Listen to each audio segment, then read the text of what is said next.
Hi, എൻ്റെ പേര് doctor Sujith Varghese Abraham. Kazhakkoottam AJ ഹോസ്പിറ്റലിലെ നെഞ്ചുരോഗ വിദഗ്ധനാണ്. ഇന്ന് ഞാൻ നിങ്ങളുമായി പങ്കുവയ്ക്കാൻ ഉദ്ദേശിക്കുന്ന വിഷയം ഒരു രോഗരക്ഷണത്തെ പറ്റിയാണ്. ഇംഗ്ലണ്ടിലുള്ള ഒരു പ്രസിദ്ധ സർവകലാശാല, ആ സർവകലാശാലയുടെ കീഴിലുള്ള എല്ലാ ഹോസ്പിറ്റലുകളുമായി നടത്തിയ ഒരു പഠനത്തിൽ ഒരു രോഗി ഏതു കാരണത്താലാണ് ആശുപത്രിയിൽ വന്ന് ഡോക്ടർമാരെ കാണുന്നത് എന്നുള്ളൊരു സ്റ്റഡിയായിരുന്നു. ഏറ്റവും കൂടുതൽ ആൾക്കാർ ഒരു ഡോക്ടറെ കൺസൾട്ട് ചെയ്യാൻ കാരണമാകുന്ന രോഗലക്ഷണം എന്ന് പറയുന്നത് ചുമയാണ്. ചുമ എന്നാൽ എന്താണ്? നമ്മളെ സംബന്ധിച്ചിടത്തോളം, അല്ലെങ്കിൽ ഒരു രോഗിയെ സംബന്ധിച്ചിടത്തോളം അതൊരു വില്ലനാണ്. കാരണം എന്താണ്? അവർക്ക് അവരുടെ ദൈനംദിന ജീവിതത്തിലെ പല കാര്യങ്ങളും ചെയ്യാൻ സാധിക്കുന്നില്ല. ഇപ്പോൾ ഒരു അധ്യാപകനാണെന്നുണ്ടെങ്കിൽ ക്ലാസ്സിൽ പഠിപ്പിക്കാൻ സാധിക്കത്തില്ല.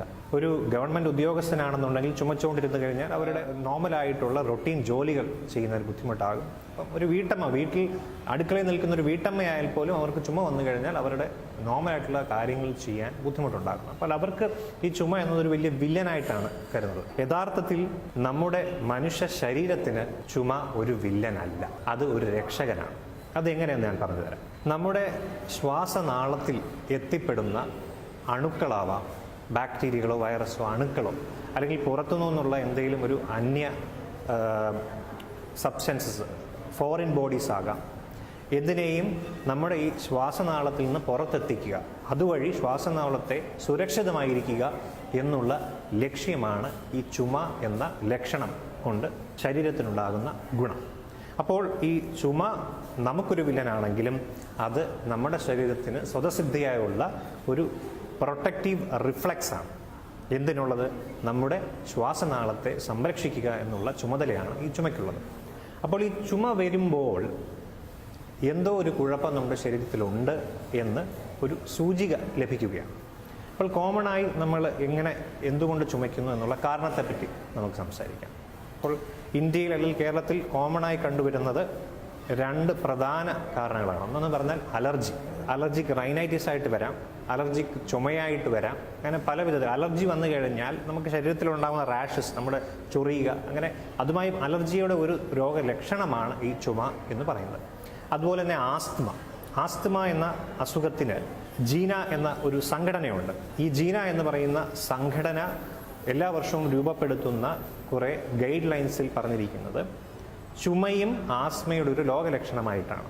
ഇപ്പോൾ ശ്വാസം മുട്ടോട് കൂടി ഉള്ള ചുമയുണ്ട്, ശ്വാസം മുട്ടില്ലാതെ ഡ്രൈ കോഫായിട്ട് വന്നാലും നമുക്ക് ആസ്മയുടെ ഒരു രോഗലക്ഷണമായി ഇത് കണക്കാക്കി ചികിത്സ നേടാവുന്നതാണ്. ഇപ്പോൾ കോഫ് വേരിയൻ്റ് ആസ്തമ, ഓട്ടോപിക് കോഫ് എന്നൊക്കെ പറഞ്ഞ് പല തരത്തിലുള്ള ചുമകളുണ്ട്. അതുകൂടാതെ തന്നെ പുകവലിക്കുന്നവരിൽ കാണപ്പെടുന്ന ചുമയുണ്ട്, സ്മോക്കേഴ്സ് കഫ് എന്നൊരു എൻറ്റിറ്റി ഉണ്ട്.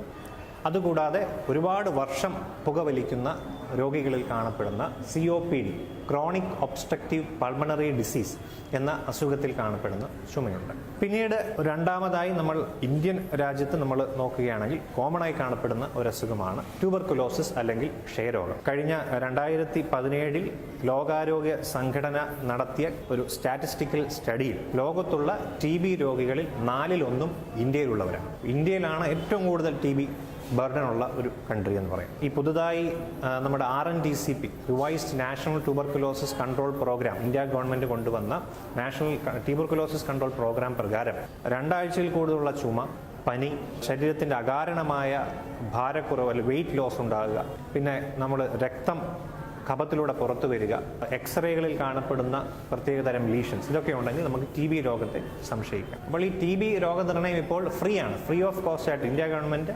ലോകത്തിലെ ഇന്ത്യയിലെ എല്ലാ സാമൂഹിക ആരോഗ്യ കേന്ദ്രങ്ങളിലും, ഈവൻ പ്രൈമറി ഹെൽത്ത് സെൻ്ററുകളിൽ വരെ ഇപ്പോൾ കഫ പരീക്ഷയ്ക്ക് വേണ്ടിയുള്ള, സ്പ്യൂട്ടം ടെസ്റ്റിങ്ങിന് വേണ്ടിയുള്ള സാമഗ്രികളും മൈക്രോസ്കോപ്പുകളും എത്തിച്ചിട്ടുണ്ട്. അപ്പോൾ 2 ആഴ്ചയിൽ കൂടുതൽ ചുമ വന്നിട്ടുണ്ടെങ്കിൽ സ്പ്യൂട്ടം എക്സാമിനേഷൻ നടത്തി TB ഉണ്ടോ ഇല്ലയോ എന്ന് നമ്മൾ കണ്ടുപിടിക്കേണ്ടതാണ്. അതിനനുസരിച്ചുള്ള ട്രീറ്റ്മെൻറ്റ് നമ്മൾ സ്റ്റാർട്ട് ചെയ്യേണ്ടതാണ്. അലർജിയും ട്യൂബർകുലോസും ക്ഷയരോഗവും നമുക്ക് വിട്ടുകഴിഞ്ഞാൽ പിന്നെ കോമൺലി കാണപ്പെടുന്ന അസുഖങ്ങൾ എന്ന് പറയുന്നത് അപ്പർ റെസ്പിറേറ്ററി ഇൻഫെക്ഷൻ, നാസികകളിലും നമ്മുടെ തൊണ്ടയ്ക്ക് മുകളിലോട്ടുള്ള സൈനസുകളിലും ചെവിയിലുമൊക്കെ ഉണ്ടാകുന്ന അസുഖങ്ങൾ കാരണം ചുമ വരാം. നമ്മുടെ നാസികയുടെ, അതായത് മൂക്കിൻ്റെ പുറകിലെ അറ്റത്തായിട്ട് ഉള്ള കഫം തൊണ്ടയിലേക്ക് ഇറ്റ് വീഴുമ്പോൾ ഉണ്ടാകാവുന്ന തരം ഇറിറ്റേറ്റീവ് കഫ് ഉണ്ട്. അതിനെ പോസ്റ്റ് നേസൽ ഡ്രിപ്പ് എന്ന് നമ്മൾ പറയുന്നു.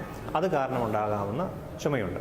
പിന്നെ വളരെ വിരളമായി നമ്മുടെ ചെവിക്കുള്ളിൽ അകപ്പെടുന്ന, നമ്മൾ ശ്രദ്ധിക്കാതെ പോകുന്ന ഫോറിൻ ബോഡീസ്, അതിപ്പോൾ ഒരു ജീവിയാകാം, ഒരു ഉറുമ്പാകാം, അങ്ങനെ നമ്മൾ ശ്രദ്ധിക്കാതെ പോകുന്ന ഫോറിൻ ബോഡീസ് ഉള്ളിൽ കിടന്നാലും അകാരണമായിട്ടുള്ള ഡ്രൈ കഫ്, വരണ്ട ചുമ ഉണ്ടാകാനുള്ള സാധ്യത ഏറെയാണ്. ഇത് കൂടാതെ തന്നെ ശ്വാസകോശത്തിനുണ്ടാകാവുന്ന നിമോണിയ, ലങ് അബ്സസ്, അതുപോലെ തന്നെ ഇൻറ്റർസ്റ്റീഷ്യൽ ലങ് ഡിസീസ് എന്ന നമ്മുടെ ശ്വാസകോശത്തിൻ്റെ പുറംചട്ടയെ ബാധിക്കുന്ന തരം അസുഖങ്ങളിലെല്ലാം ഈ ചുമ വരാറുണ്ട്.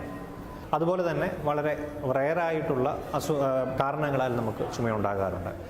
നമ്മൾ ഹൈപ്പർ ടെൻഷനായിട്ട് നമ്മുടെ ബ്ലഡ് പ്രഷർ കൂടിയ അസുഖത്തിന് നമ്മൾ നൽകുന്ന ചില മരുന്നുകൾക്ക് ചുമയുണ്ടാക്കാനുള്ള സാധ്യതയുണ്ട്. അതിൻ്റെ ഒരു സൈഡ് ഇഫക്റ്റ് ഉണ്ട്. പ്രത്യേകമായും ഈ AC ഇൻഹിബിറ്റർ എന്ന ഗ്രൂപ്പിലുള്ള മരുന്നുകൾ കഴിക്കുമ്പോൾ ചിലർക്ക് ചുമയുണ്ടാകാം. അപ്പോൾ ആ മരുന്ന് ഗ്രൂപ്പ് മാറി വേറൊരു ഗ്രൂപ്പിൽ സ്റ്റാർട്ട് ചെയ്ത് കഴിഞ്ഞാൽ ഈ ചുമ നിർത്താവുന്നതേ ഉള്ളൂ. പിന്നെ നമ്മൾ ശ്രദ്ധിക്കേണ്ട വേറൊരു കാരണമാണ് നമ്മുടെ ഈ ശ്വാസനാളത്തിൽ ഉണ്ടാകാവുന്ന ക്യാൻസറുകളും ചിലപ്പോൾ ചുമയ്ക്ക് കാരണമാകും. പിന്നെ നമ്മുടെ ഹൃദയ സംബന്ധമായ രോഗങ്ങളും പലപ്പോഴും ചുമയ്ക്ക് കാരണമായി വരാറുണ്ട്. ഹൃദയ സംബന്ധമായ പല രോഗങ്ങളും ചുമയ്ക്ക് കാരണമായി വരാറുണ്ട്. അപ്പോൾ ശ്രദ്ധിക്കേണ്ടത് ശ്വാസം മുട്ടലും ചുമയും, ചിലർക്ക് കാലിൽ നീരും വരാറുണ്ട്. അപ്പോൾ കാലിലുള്ള നീര്, ശ്വാസം മുട്ടൽ, ചുമ എന്നിവ ഒരുമിച്ച് വന്നു കഴിഞ്ഞാൽ നമുക്ക് ഹൃദയ സംബന്ധമായ അസുഖങ്ങളാകാം എന്ന് വിലയിരുത്താം. ഇനി നമുക്ക് ഈ ചുമയെ നമുക്ക് പ്രധാനമായും രണ്ട് രീതിയിൽ ഇരിക്കാം. അത് വരണ്ട ചുമ അല്ലെങ്കിൽ ഡ്രൈ കഫ്, അല്ലെങ്കിൽ കഫത്തോടു കൂടിയുള്ള ചുമ വെറ്റ് കഫ്. അതിനുള്ള ട്രീറ്റ്മെൻറ്റും അതിനനുസരിച്ച് മാറുന്നു. ട്രീറ്റ്മെൻറ്റിലേക്ക് കടക്കുന്നതിന് മുമ്പ് നമുക്ക് രോഗത്തെ പ്രതിരോധിക്കുക എന്നുള്ളതാണ് നമ്മൾ ഒരു രോഗം വന്ന് ചികിത്സിക്കുന്നതിനേക്കാൾ വളരെ നല്ലത്. കോഫ് ഹൈജീൻ, ചുമ വരുമ്പോൾ നമ്മൾ ശ്രദ്ധിക്കേണ്ട കുറേ കാര്യങ്ങളുണ്ട്. ചുമ വരുമ്പോൾ നമ്മൾ തുറസായ സ്ഥലത്ത് ആരുമില്ലാന്ന് ഉറപ്പ് വരുത്തി ചുമയ്ക്കുക. ആരെങ്കിലും അടുത്തുണ്ട് അല്ലെങ്കിൽ നമുക്ക് പുറത്തോട്ട് പോകാൻ പറ്റാത്ത അവസ്ഥയാണ് എന്നുണ്ടെങ്കിൽ ഒരു കർച്ചീഫ് വെച്ച് വായി മൂടിക്കൊണ്ട് ചുമയ്ക്കാൻ ശ്രമിക്കുക. കഫം വരുമ്പോൾ അത് ഉള്ളിൽ ഇറക്കാതെ നമ്മളത് എക്സ്പെക്ടറേറ്റ് ചെയ്ത് പുറത്ത് കളയുക. അതുപോലെ ചൂടുവെള്ളം കുടിക്കുക, നല്ല ഭക്ഷണം കഴിക്കുക. രോഗം നിർണയിക്കപ്പെടുമ്പോൾ നമ്മൾ ഡോക്ടർമാരെ കണ്ട് തന്നെ മരുന്ന് കഴിക്കാൻ ശ്രമിക്കുക. ഇത് ഞാൻ പ്രത്യേകം പറയാൻ കാരണം ഈ ചുമ എന്ന അസുഖം വളരെ കോമൺ ആയതുകൊണ്ട് തന്നെ ഡോക്ടർമാരെ കാണാൻ പലരും മടിക്കും. ഒരു മെഡിക്കൽ സ്റ്റോറിൽ ചെന്ന് മെഡിക്കൽ സ്റ്റോറിലുള്ള ആളോട് ചുമയ്ക്ക് വേണ്ടിയുള്ള മരുന്ന് നിങ്ങൾ ചോദിക്കുമ്പോൾ അവരൊരു സിറപ്പ് എടുത്തു തരും, അത് നമ്മൾ കഴിക്കും. പലപ്പോഴും അത് അപകടമാണ് വരുത്തി വെക്കാറുള്ളത്. കാരണം ഈ ചുമയ്ക്ക് നൽകുന്ന സിറപ്പുകൾ പല തരത്തിലുള്ളതാണ്. അത് നമ്മുടെ ശ്വാസം മുട്ടിന് കൊടുക്കുന്ന തരം ബ്രോങ്കോ ഡയലേറ്റർ കഫ് സിറപ്സ് ഉണ്ട്. നമ്മുടെ ചുമയെ തടഞ്ഞു നിർത്താനുള്ള കോഫ് സപ്രസൻ സിറപ്പുകളുണ്ട്. ചിലത് കഫമലിയിച്ച് കളയാൻ തക്കമുള്ള മ്യൂക്കോലൈറ്റിക് കഫ് സിറപ്പുകളുണ്ട്. അപ്പം പലതരം കോഫ് സിറപ്പുകളുണ്ട്. അപ്പോൾ അതിൽ ഏതാണ് തിരഞ്ഞെടുത്ത് ഈ രോഗിക്ക് വേണ്ടത് എന്ന് മനസ്സിലാക്കുന്നത് ഒരു ഡോക്ടറെ കൺസൾട്ട് ചെയ്യുമ്പോൾ മാത്രമാണ്. അപ്പോൾ ചുമയ്ക്കുള്ള സ്വയം ചികിത്സയും അല്ലെങ്കിൽ ചികിത്സിക്കാൻ ഉള്ള വ്യക്തികളെ തന്നെ സ്വയം ചികിത്സ ഒഴിവാക്കുക. ഇനി ഇതിനായിട്ടുള്ള ചില ഇൻവെസ്റ്റിഗേഷനെ പറ്റി ഞാൻ ലഘുവായി പറയാം. പ്രധാനമായിട്ടും നമ്മൾ കഫം പരിശോധിക്കണം. അത് നമ്മൾ നിമോണിയ പോലെ പിന്നെ TB പോലുള്ള അസുഖങ്ങളെ നമുക്ക് കണ്ടുപിടിക്കാൻ സാധിക്കുന്നു. പിന്നെ എക്സ്റേ വളരെ നല്ലൊരു ഇൻവെസ്റ്റിഗേഷനാണ്. നമുക്ക് ആസ്മ, അതുപോലെ TB, അതുപോലെ ഇൻറ്റർസ്റ്റീഷ്യൽ ലങ് ഡിസീസ്, അത് നമ്മുടെ ശ്വാസനാളത്തിനുണ്ടാകുന്ന ക്യാൻസർ, അതിനെയൊക്കെ കണ്ടുപിടിക്കാൻ എക്സ്റേ ഉപകരിക്കുന്നു. പിന്നെ നമ്മുടെ ശരീരത്തിൻ്റെ ശ്വസന ശേഷിയെ അളക്കുന്ന പൾമണറി ഫംഗ്ഷൻ ടെസ്റ്റ് അഥവാ സ്പൈറോമെട്രി എന്ന ടെസ്റ്റ് ഉണ്ട്. അതും ആസ്മ, COPD പോലുള്ള അസുഖങ്ങളെ നമുക്ക് ഡയഗ്നോസ് ചെയ്യാൻ സാധിക്കുന്നു. പിന്നെ ഹയർ ലെവലിലോട്ടുള്ള ടെസ്റ്റുകളുണ്ട്. നമ്മൾ CT സ്കാനിങ്, ബ്രോങ്കോസ്കോപ്പി എന്നുള്ള ടെസ്റ്റുകൾ നമ്മൾ ഡോക്ടർമാരെ കണ്ട് അത് ഇൻഡിക്കേറ്റഡ് ആണെങ്കിൽ മാത്രം അതിലേക്ക് പോകാം. ചികിത്സ ഞാൻ പറഞ്ഞതുപോലെ തന്നെ ശരിയായിട്ടുള്ള കഫ് സിറപ്പുകൾ തിരഞ്ഞെടുക്കുക, അല്ലെങ്കിൽ മെഡിസിൻസുകൾ തിരഞ്ഞെടുക്കുക, ഡോക്ടർമാരെ കാണിക്കുക. ഒരു ചുമ വരുമ്പോൾ അത് എന്ത് രോഗം കാരണമാണ് എനിക്ക് ഈ ലക്ഷണം ഉണ്ടായത് എന്ന് വ്യക്തമായി മനസ്സിലാക്കി മരുന്നെടുത്ത് അത് അതിൻ്റെ സങ്കീർണതകളെ, കോംപ്ലിക്കേഷൻസിലേക്ക് പോകാതെ നേരത്തെ തടയിടുക. അപ്പോൾ എനിക്ക് അവസാനമായി പറയാനുള്ളത്, be healthy and be happy. Thank you.